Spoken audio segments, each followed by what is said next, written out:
one of the founding fathers of the Seattle music scene.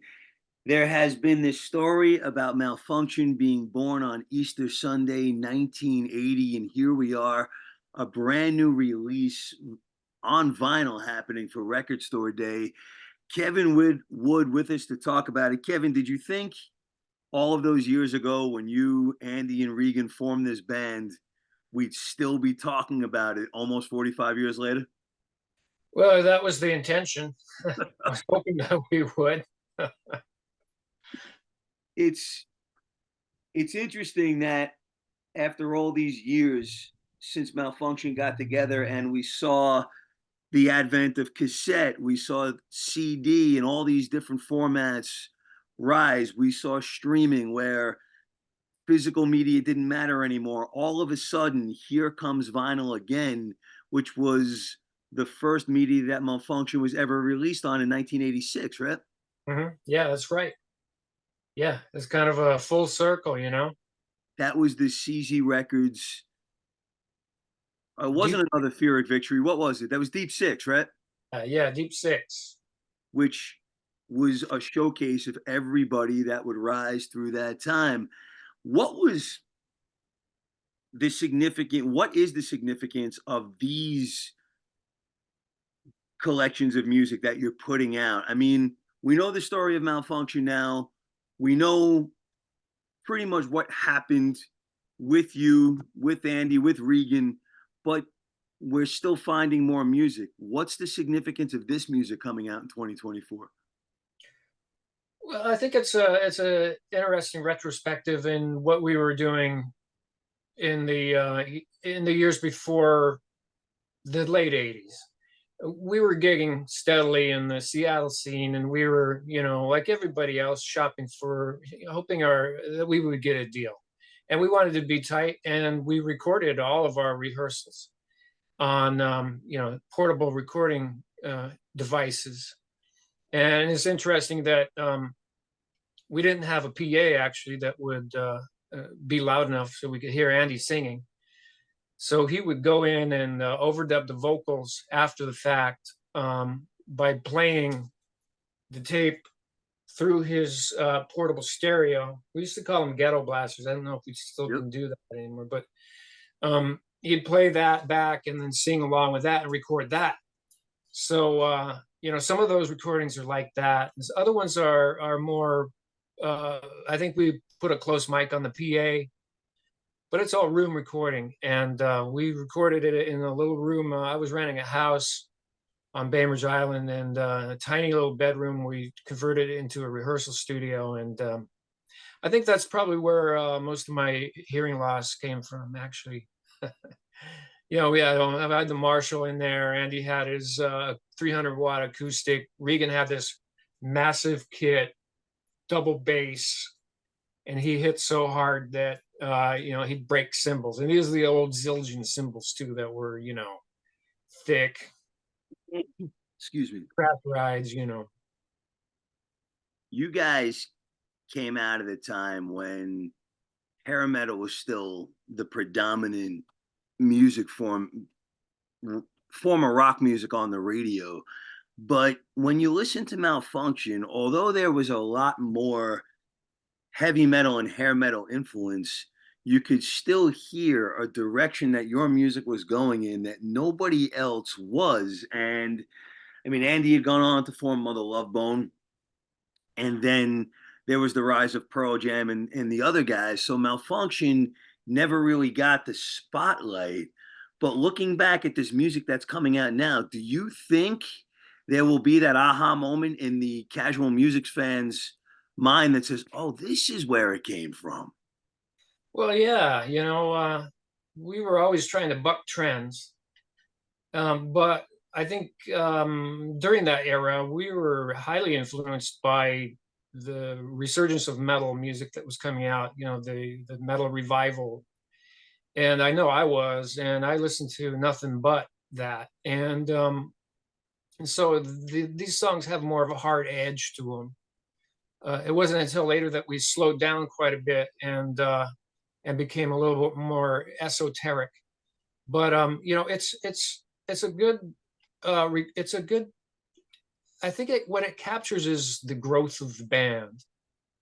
When we first started out, we were a punk band, and who knows? Maybe those songs will get released one of these days as well. But we were a punk band, and then we were influenced by the fast punk, Charged GBH, Discharge, and then all of a sudden we're hearing other bands doing the same thing, and Metallica, Slayer, thrash bands started coming out that were kind of copying that fast sound, and we were like right in there with them. But we also didn't want to be like everyone else. So I think the genesis of what Malfunction became and how Malfunction influenced people was our desire to not be like anybody else and to pave our own way at any cost, really.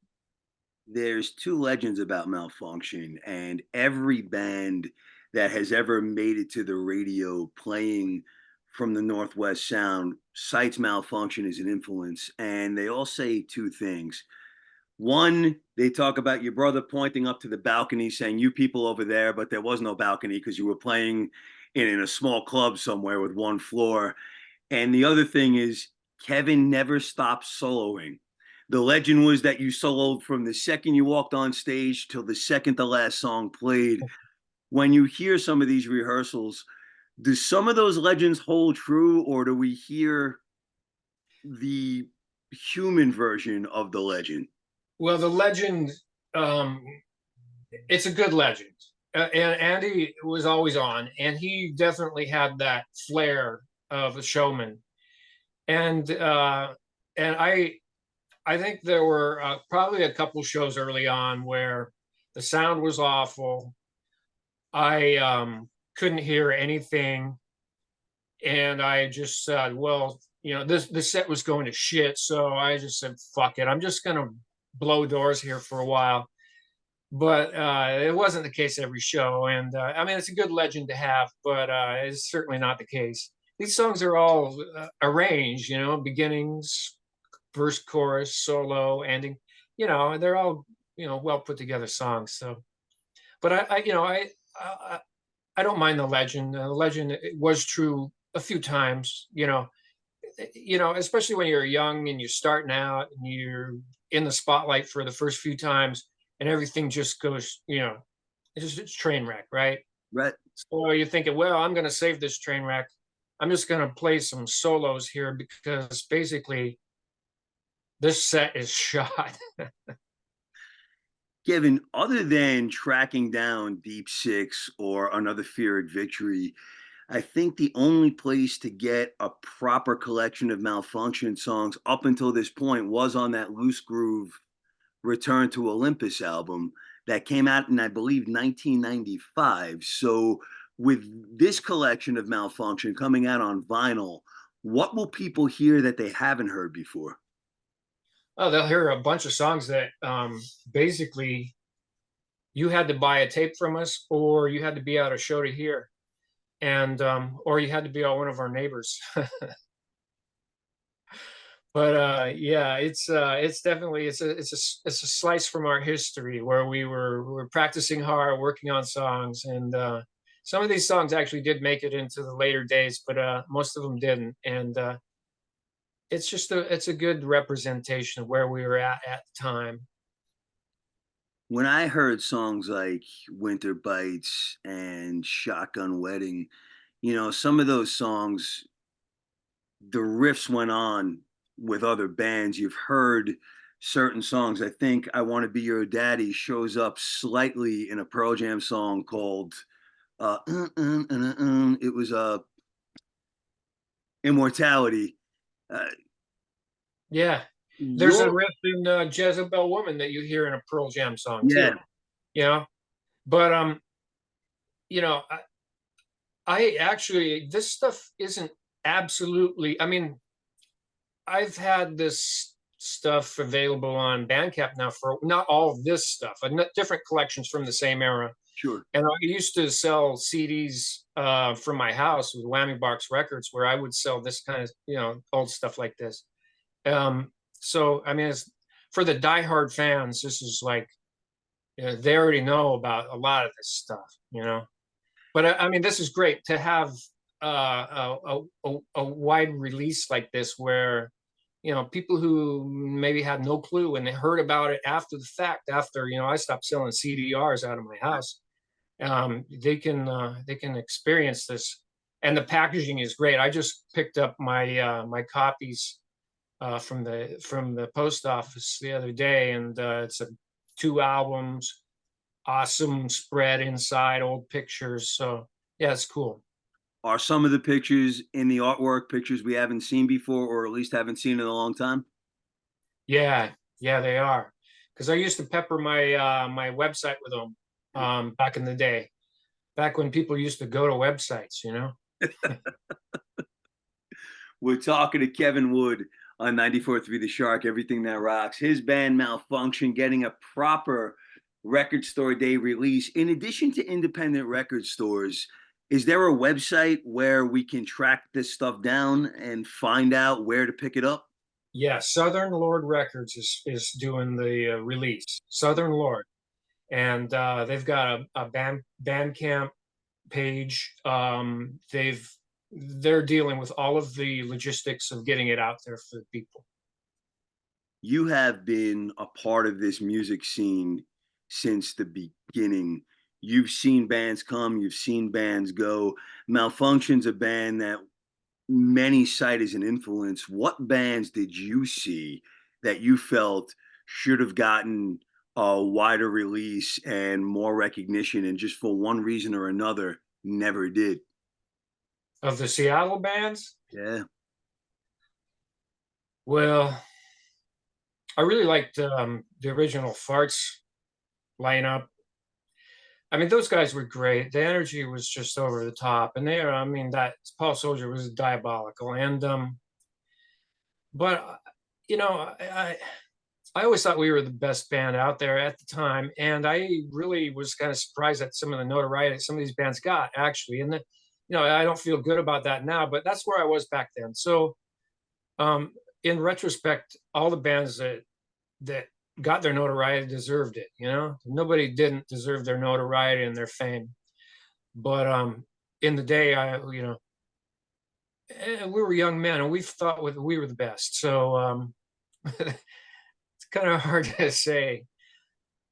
There was a lot of bands that definitely didn't make it, that didn't deserve to make it, but we didn't think we were one of them. Well, you were a three piece. You made a lot of noise. I mean, there was Andy on bass. And when you look at the Mother Love Bone stuff, you would never look at that guy and say, oh, he was the bass player. You know, you were three guys, sort of like a Rush power trio. Was there ever any talk of, if we make it bigger, we're going to have to add more members? Or was it just the three of you and that was the plan? Well, I was good with the three piece. I know Andy got tired of playing bass, but he uh, he was such a good bass player, and he didn't give himself enough credit for it. And people don't realize how good he was on the bass and how well he controlled that bass and sang those songs. I mean, he was really good at it, and his sound was over the top. We had this awesome sound with a distorted, overdriven bass and the distorted guitar. That everybody had the guitar, but nobody had the bass sound that we did. And the overall sound was just so powerful. Um, I think that if Andy came back to the fold, if I know that he got tired of malfunction, or not, he got tired of playing bass in Malfunction, but he also got tired of being in Mother Love Bone. And had he lived and came back into the fold, he would have picked up the bass. And I would think that he would have picked up the bass, because I always encouraged him. I remember there was a show one time we were watching Green River, and we had talked about pulling Jeff in to be our bass player, which would have been great. And actually, Stoney would have been a perfect rhythm guitar player to bolster the sound if we wanted to add members. But I remember talking to him one night and saying, and he said, "Look at Jeff, how good he is on the bass." And I said, "No, man, you're better than he is. What are you talking about?" which at the time I thought he was. I can't knock Jeff now. I mean, the guy's, he's been playing bass for what, 50 years now, and so and he's awesome, and all those guys are awesome. But at the time, when you're just coming out, you're just trying to make your way. Those were the terms we use. Mm. There always seems to be sort of that contradiction with Andy. You've spoken about it. He was so brash on stage and again pointing to the balcony that wasn't there, but deep down, you've mentioned it before too in other interviews, there was sort of this lack of confidence or lack that he was the best. Did that ever frustrate you that he could be so powerful on stage and so timid off of it? Yeah, he was a different person in private. Um, he I don't think that he really had a problem with his own self-confidence on stage or his own abilities. Although they were limited, he's made the best of his limited abilities. He was fairly new at the game, and none of us were musically trained. I've never taken a guitar lesson in my life, and he never took a bass lesson. So we made the best with what we had, and there was a time actually when Andy would do solo gigs with an acoustic guitar. He was driven, and yeah, I don't think there was any problem with his self confidence. I probably had more problem with my self confidence than he did because I was listening to a lot of other players that at the time were just smoking and smoking hot. So I was always trying to catch up to some of the guys who were like my idols. And I think that's probably a problem with a lot of guitar players because guitar playing is something that you just never learn all of it. It's a constant work. But I think that we all were pretty confident and that what we were doing was the right thing. Especially when it started to get real good, and when we started to play the songs that you hear on the Deep Six, or not the Deep Six, the Back to Olympus CD. We were really coming into our own and actually creating a sound that was cohesive and very unique to what compared to what else was going on. Are there any live versions of any of those songs? Of Winter Bites, of I Want to Be Your Daddy? Do any of that exist? Will we perhaps see some of that on the next vinyl release? Well, I don't believe any of that was fully recorded, except for video. There's videos out there that have us playing, but the sound quality is pretty bad, and it would take a lot of remastering to get that into a state where you could actually understand it. I mean, these songs did come out fairly late in the game for the existence of that lineup for Malfunction. So at that time, we weren't recording every practice. I think that the answer to that is I don't think it'll ever happen. I don't think there were any live recordings. If there are, I'd definitely like to talk to the people who have them, but I don't. I don't have them. You have this legend of Malfunction, and when you look back at that whole era now with Andy with Mother Love Bone, it's looked back at in a tragic light. Now with this vinyl, with the early days of Andy with you, with Regan, everything's out there already. Do you think we can finally start to look at Malfunction as a talented band and start to separate some of the tragedy and start to look back into what made you guys so special? Do you think these vinyl records will help that? Yeah, absolutely. This release is going to showcase us in a way that's never been done before. Um, a young band striving and trying hard to get it together, and these recordings are crude, but it's just a real indication of how far along we had come as a band.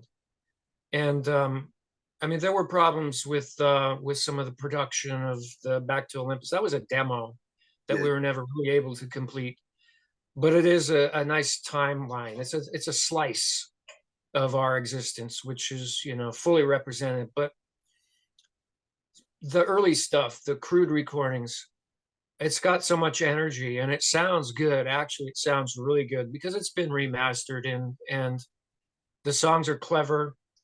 And I have to tell you, it's the tip of the iceberg.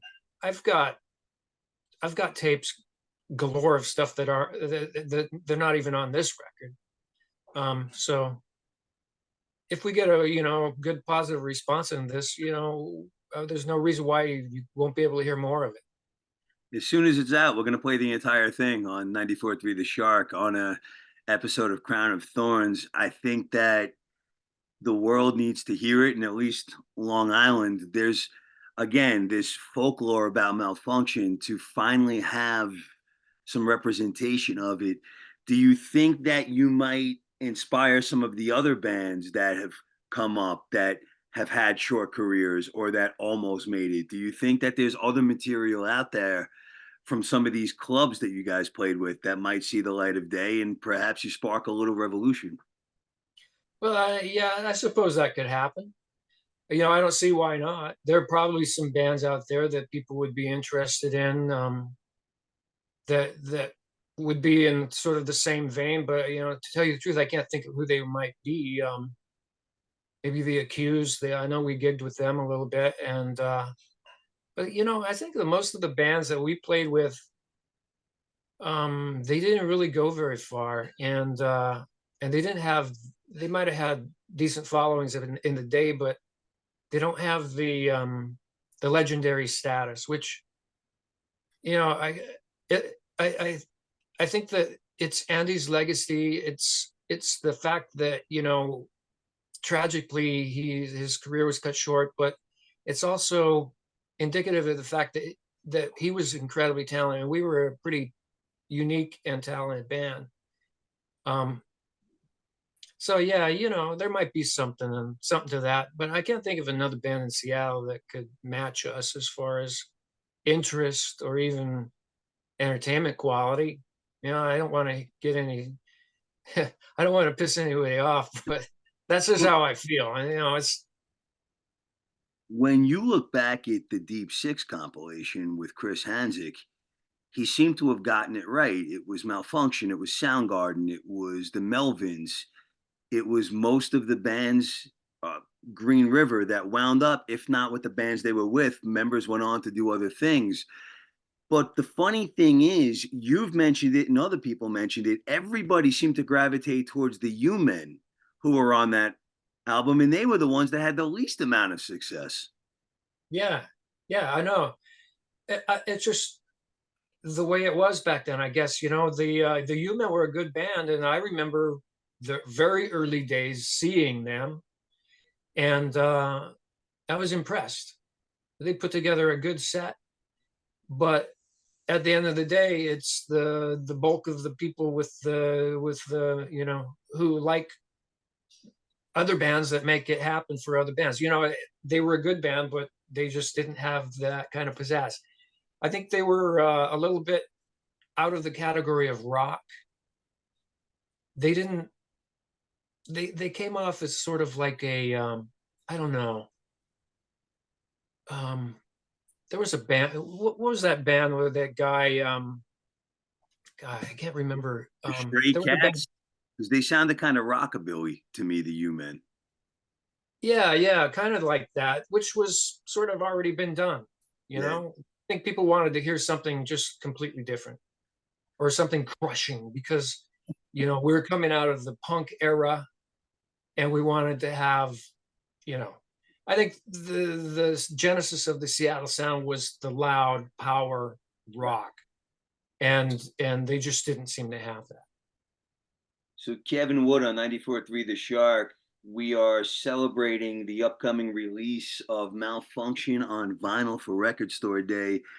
Kevin, we listen to Malfunction a lot on The Shark. We listen to them on Crown of Thorns, but you and I haven't seen each other in almost a decade. So what is Kevin Wood up to today and what's going on? Well, I'm still playing, still putting out music. I've got a few songs in the can right now that I'm shopping around for some vocal talent. And yeah, I still play every day. Um, I gig when I can, and yeah, I'm still hanging in there. And you know, it's the same kind of mentality as when I was a kid. In a way, I just can't put it down, and I just love it too much, you know. You put out some great stuff over the years. Tragically, we lost Sean Smith a few years ago. The stuff that you did with him with All Hail the Crown. I mean, there's a lot of depth to that music. And will there ever be like a collection where we can just go and pick up all of this stuff in one place? You know, I've been talking to people about that, and getting a little bit of interest in just exactly what you're saying, because Sean had an amazing voice and amazing talent, and to work with him was a privilege. And I had actually talked to him before he passed away about doing another batch of songs, and you know, he was just the kind of guy that you give him a mic and he just made magic happen. I mean, give him anything. He was truly a gifted musician and artist. So yeah, it's sad to see him gone, but I think that there's a high degree of probability that the stuff that I did with him will be available in one place again. It's available streaming, but you know, it's nice to have a hard copy. Sure. And especially with the resurgence of vinyl and interest in vinyl, I think that vinyl release for the Monument and the All Hail the Crown is got to be around the corner. Kevin, before we go, I want you to, I'll say goodbye, but I want you to stay on. I want to talk to you off mic for a second. But before we wrap up, one more time, where do we find these malfunction vinyl albums so that we can pick them up for ourselves if we don't go out for a record store day? Check with Southern Lord Records. Southern Lord, they're dealing with they're shipping them out. They've got the distribution, and and then I'll be posting on social media what I get from them as far as links, information, so everybody can get tuned in and get their copy. And so, yeah, just stay tuned. It's going to be easy. It's going to be available all over the place. Kevin, it was a blast to talk to you. If you could stay on the line for a second so I could talk to you off mic, but on behalf of all of Long Island, thank you for spending some time with us, brother. Absolutely, my pleasure. I'm so happy to talk to you again.